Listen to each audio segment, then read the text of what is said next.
ইসরায়েলের বর্বরতা হামলার প্রতিবাদে ফরিদপুর জনতা ব্যাংকের মোড়ে প্রচুর প্রতিবাদ সমাবেশ চলছে। আপনারা শরিক হয়ে যান।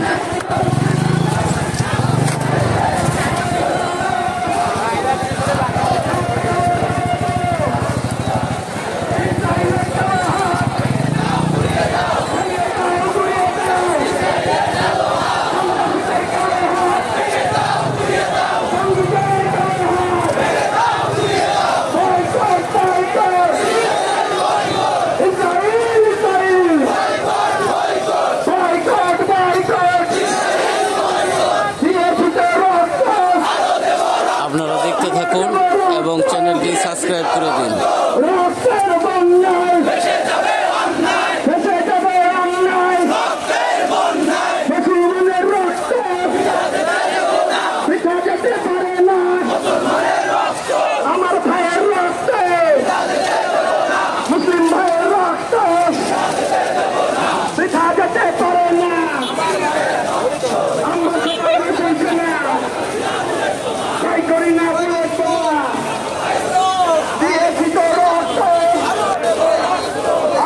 বাংলাদেশ তথা বিশ্বের মুসলিমরা ইসরায়েলি পণ্য বন্ধ করুন, ইসরায়েলি পণ্য বর্জন করুন।